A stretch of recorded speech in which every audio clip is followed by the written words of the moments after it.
Hi good morning అందరికీ లేవగానే కొన్ని టాస్క్స్ అయితే కంపల్సరీ ఉంటాయి కదా. ఏ టాస్క్లు ఉన్నా ముందు ఒక లీటర్ వాటర్, తర్వాత అయితే చాయ్ తాగి ప్రశాంతంగా రోజునైతే స్టార్ట్ చేయాలనిపిస్తుంది. ఇంకా మా సోల్జర్ చిన్ను యోగా నుండి వచ్చేసరికి అయితే నేను వాళ్ళ కోసం గ్లూకోజ్ వాటర్, రాగి జావా రెడీ చేసేసి బ్రేక్ఫాస్ట్ కూడా రెడీ చేసేస్తున్నా. వాళ్ళు వచ్చాక వాళ్ళకి ఇవ్వాల్సినవి ఇచ్చేసి నా పనిలో నేను బిజీ అయిపోతా.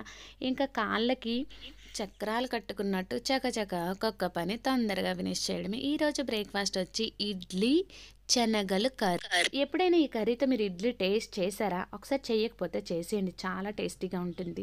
అండ్ బ్రేక్ అయితే రెడీ అయిపోయింది. మా చిన్ను కూడా జంప్ జిలాని, మా సోల్జర్ కూడా వెళ్ళిపోయారు. వీళ్ళిద్దరూ వెళ్ళాకైతే నా పనులు నేను చకచక కంప్లీట్ చేసుకొని పూజ అయితే చేసేసుకున్నా. నాకు అప్పటికి కడుపులో ఎలుకలు తిరుగుతూనే ఉన్నాయి. అందుకే తొందరగా ఇడ్లీ కానిచ్చే 2 టాస్క్‌లు అయితే కంప్లీట్ అయిపోయాయి. ఇప్పుడు థర్డ్ టాస్క్ ఏంటో తెలుసా? మా చిన్నదానికి